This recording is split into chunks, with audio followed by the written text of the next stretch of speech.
Hi students, welcome to Universal Chemistry channel. My name is Veer Babu. Today onwards we are going to discuss about mole concept. Okay, this mole concept belongs to physical chemistry. Here, mole is a unit. It is used to measure quantity of any substance in chemistry. Okay na? In chemistry we mainly discuss about atoms, molecules.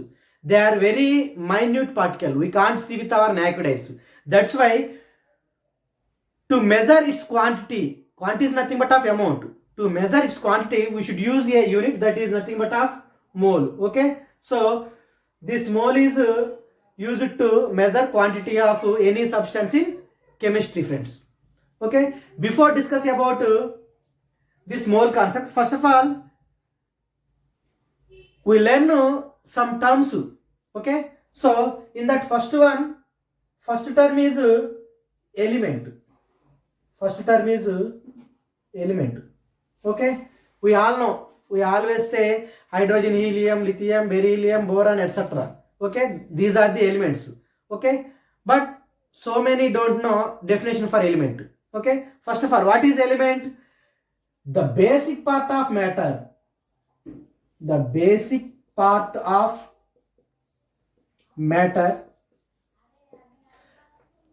that cannot be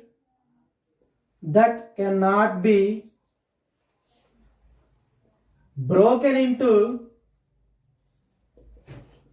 small particles, by any physical or non-nuclear chemical reactions. That is called as element. Okay, the basic part of matter that cannot be broken into small particles by any physical or non-nuclear chemical reactions is called element. Okay, element is made by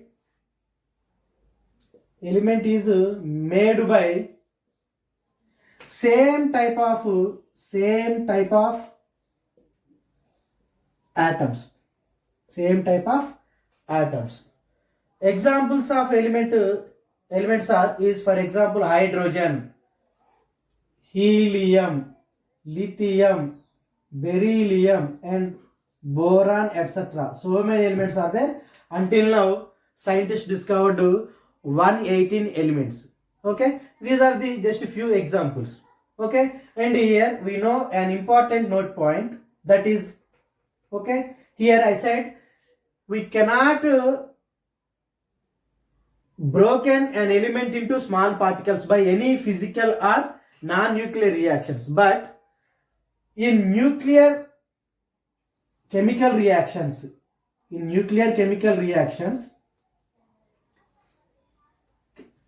we can break elements. Understood, children?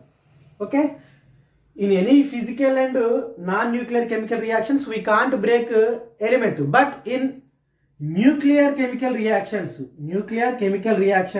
we can break an element into other elements. Understood?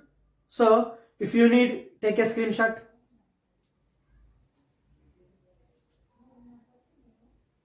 Okay, next term is atom.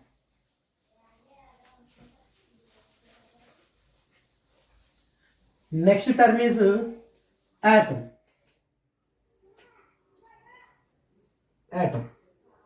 Okay, so what is an atom? Atom is the smallest particle of an element. It is the smallest particle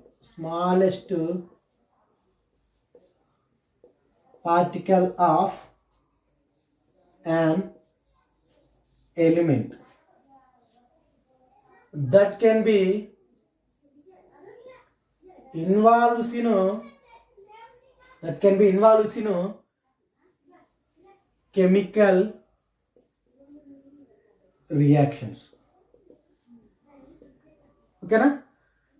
it is the atom is the smallest particle of an element that can be involved in chemical reactions.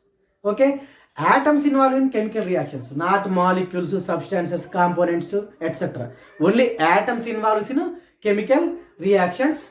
Atoms may or may not exist freely in nature. Understood? For example, okay, I said atoms may or may not freely exist in nature. For example, sodium, magnesium, aluminum, and also some metals like iron, cobalt, copper, etc. freely exist in nature. They are freely exist in nature, especially metals. Some atoms may not freely exist in nature. Examples: hydrogen exists in H2 form.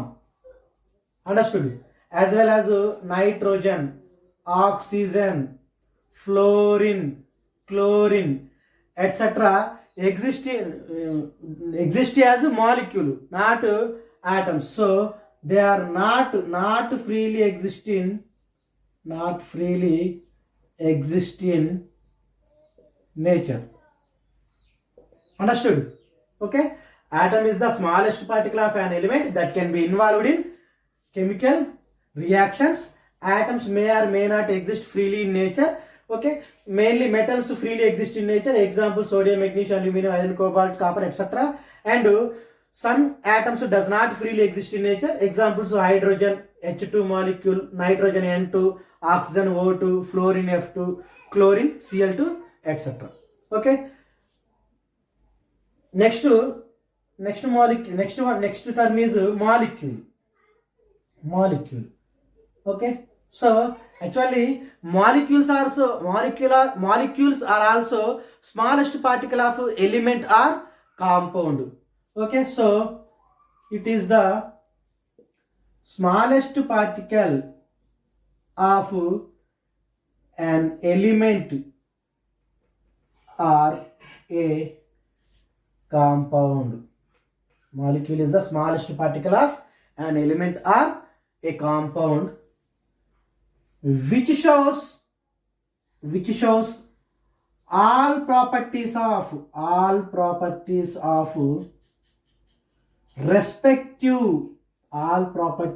respective element or compound. Element is the smallest particle, molecule is the smallest particle of an element or a compound, which shows all properties of respective element or compound. Molecules freely exist in nature. All molecules freely exist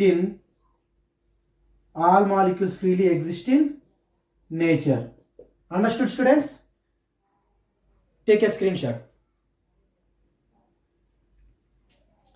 Let's we continue about molecule. So I said molecule is the smallest particle of an element or a compound, which shows all properties of respective element or compound, and molecules freely exist in nature. Okay, molecules are two types, students. Molecules are two types.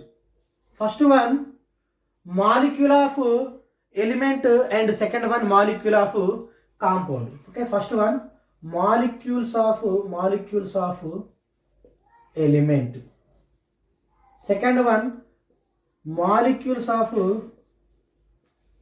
compound. Okay, what is the difference between molecules of element and molecules of compound? So here, molecules of elements are formed by chemical combination of same type of atoms. Okay, these are formed by chemical combination of same type of atoms, same type of atoms. For example, H2 molecule. So hydrogen, okay, H2. This is the molecule of hydrogen element. N2 molecule of nitrogen element. O2 molecule of oxygen. And F2 Cl2 O3 P4 S8. So here these all molecules are made by same type of atoms. So that's why these are called as molecules of element. And what about molecules of compound? This is formed by molecule of compounds are formed by chemical combination of different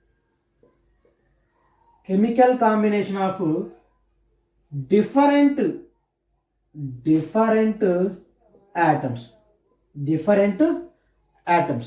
Okay, molecule of compound is formed by chemical combination of different atoms. For example, let's be some examples, few examples. First, carbon monoxide.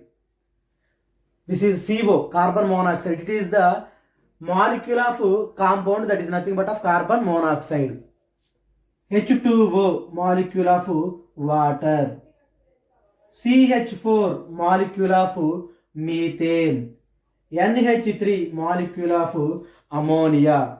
CaCO3, molecule of calcium carbonate, that is nothing but of limestone. Okay, so here these molecules are formed due to combination of different atoms of elements. Understood, children? So this is about molecule of element and molecule of compound. If you need, take a screenshot, children, fast. Okay. Next, atomicity. Next, fourth one, atomicity. Okay. So atomicity definition is very, very simple, students. Okay. Atomicity means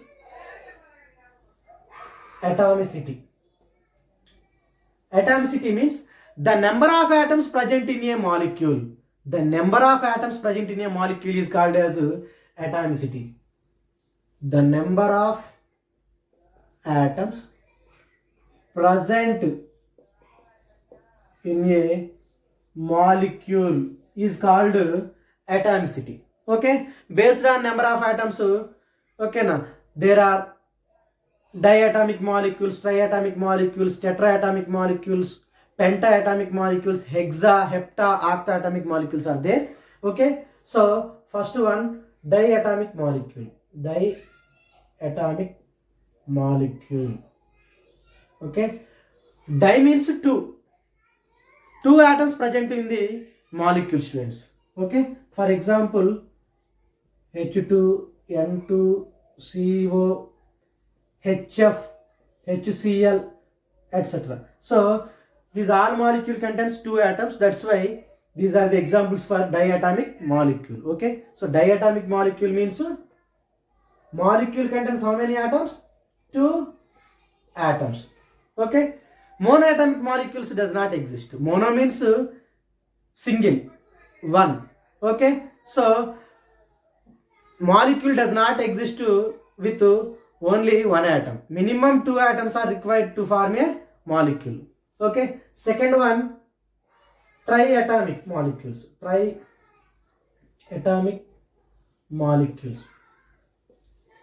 Okay, so triatomic means tri indicates three. Okay, molecule contains three atoms. Examples, CO2, carbon, one carbon atom, two oxygen atoms. H2O, okay, and also ozone, O3, etc. So these molecules contains three atoms. That's why these are the examples for triatomic molecules. And okay, next, tetraatomic molecules. Tetraatomic molecules contains four atoms. Okay, so examples are NH3, molecule of ammonia, and PH3, molecule of phosphine. P4 is a molecule of phosphorus element. Okay, these all have 4 atoms in its molecule. Next one, pentaatomic molecules. Okay, pentam indicates 5. Okay, molecule contain 5 atoms. Examples, methane CH4 and CaCO3 calcium carbonate. Next, hexaatomic molecule. Hexa indicates 6 atoms. Okay, molecules contain 6 atoms. Examples, KMnO4, etc. Okay na? So this is about atomicity, students. Okay, next we discuss about atomic mass unit, AMU, atomic mass unit. Okay, next important term is atomic mass unit, AMU, or unified mass, U. Okay, so students, this term is very very important in chemistry, that mainly mole concept. Okay, this atomic mass unit is defined as the amount of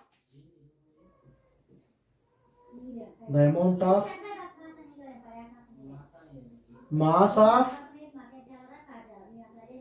atom of an element.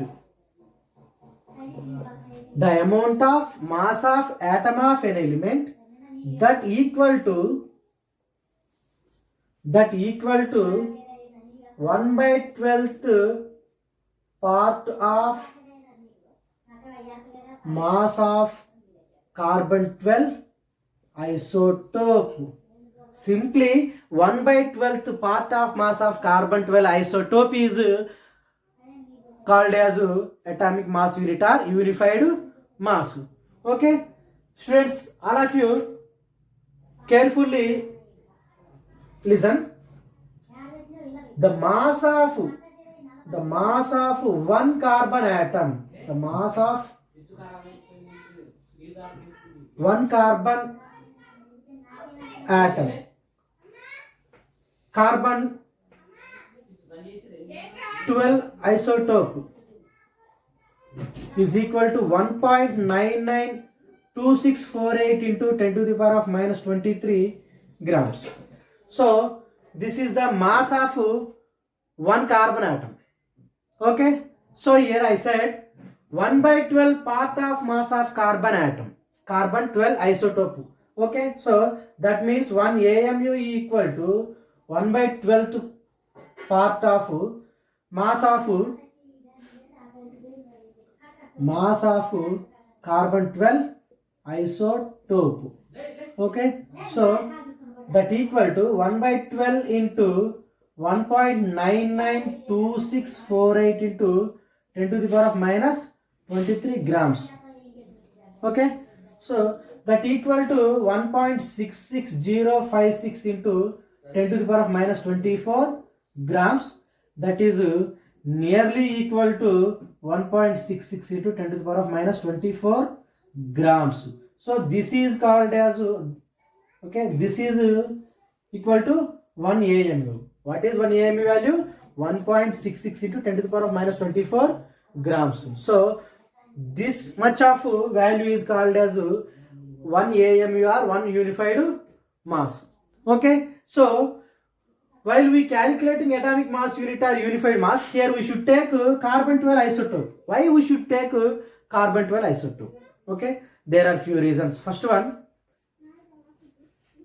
carbon 12 isotope is easily available in nature. Carbon 12 isotope is easily available in nature. Second one, it is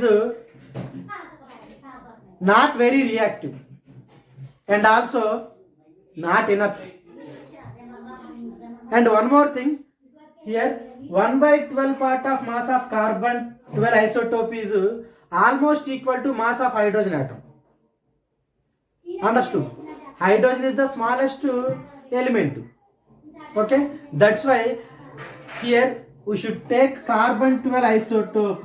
We should take carbon 12 isotope is arbitrary element or reference element to calculate AMU, students.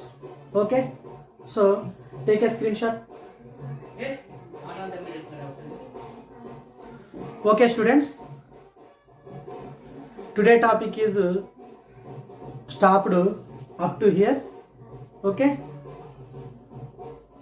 we will see remaining topics in our next classes. Okay, thank you very much, students.